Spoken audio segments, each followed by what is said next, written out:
Hey guys, Brandon here with True Fly Supply, coming at you with another fly tying tutorial. In this month's box we sent out the RS2 and I am going to show you how to tie this tasty little treat.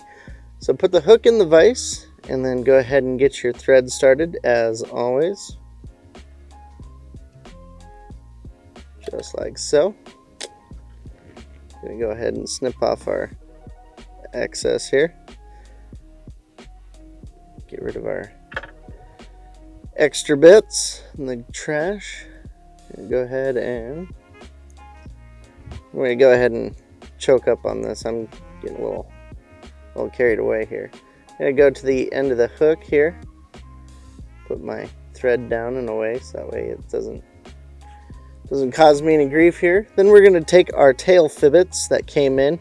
Now there's a couple different ways that you can put these in. Some people like to build up a thread bump and use that to split them. Other people like to, put one on either side of the hook. But I'm going to show you the trick that seems to work best for me. So I'm just going to grab two of these here. Make sure that they are lined up as best as you can. These are this is an interesting material to work with because they're super delicate. Some people use paint fiber or paintbrush fibers. It's just a really finicky material to work with. So what we're looking for is something about the length of the hook. And so what I like to do is just focus on getting them tied in first and foremost, because that's the difficult part. Pull them up onto the top. So see, now that you have them on top here, we're going to pull them to the length that we need, about right there.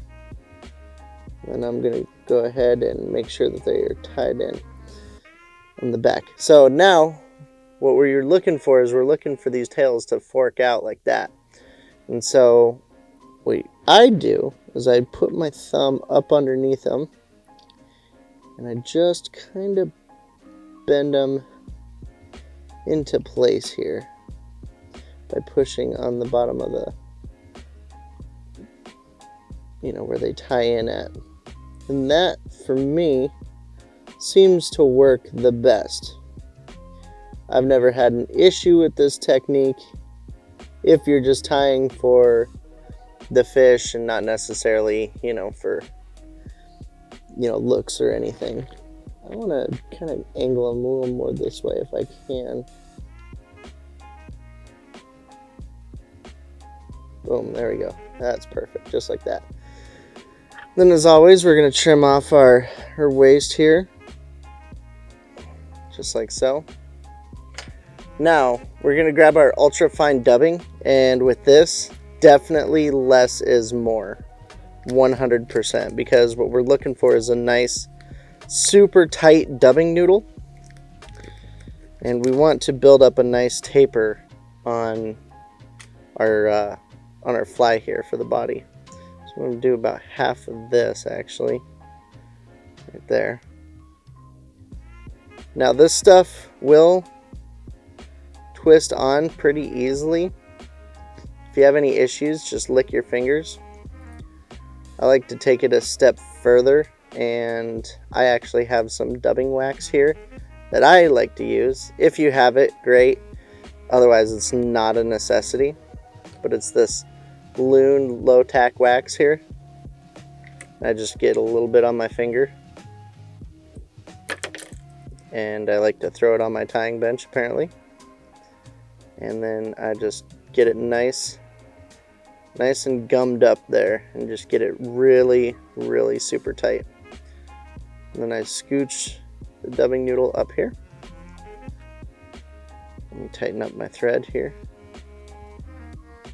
And what we're looking for is just a nice tapered body.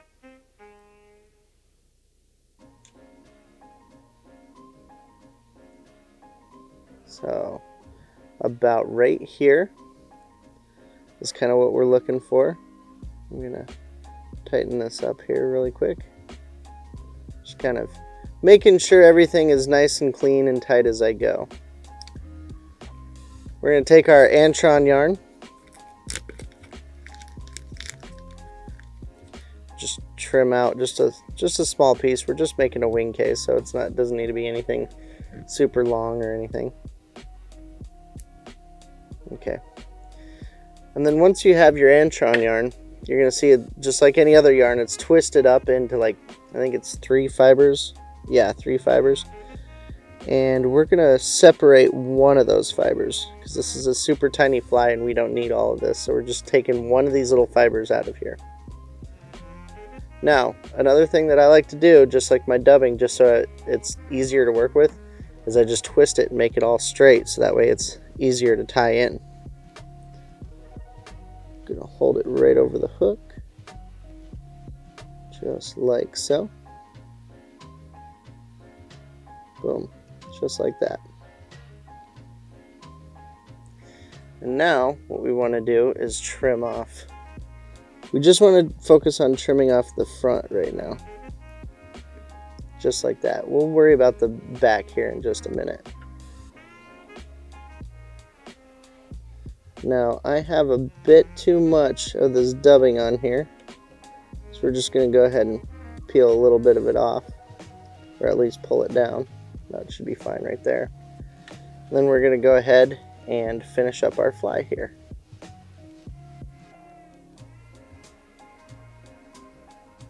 Just like so. Next, as always, toss in our whip finish.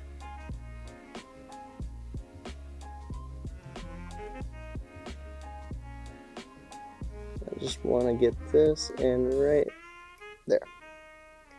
Perfect, just like that.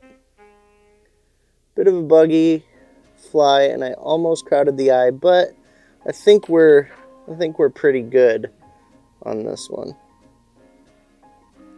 Trim it up there, and then go ahead, and what we're gonna do is we're gonna go ahead and I'm just putting those tails back where I like them. What we're gonna go ahead and do is we're gonna go ahead and take our wing, just trim it up nice, and we just kind of want it to come about to where the tails start to leave the body, and that's what we're looking for. Last step, as always, optionally add your head cement and you're pretty much good to go. Check out this and other fly drops that we have, supply drops on our website, where you can, get this box, or trout boxes, warm water boxes, saltwater boxes, even Euro boxes now that we recently added to the site, and tie flies with us. Head on over to trueflysupply.com, hit the subscribe button, and check us out. Thank you, and have a good day.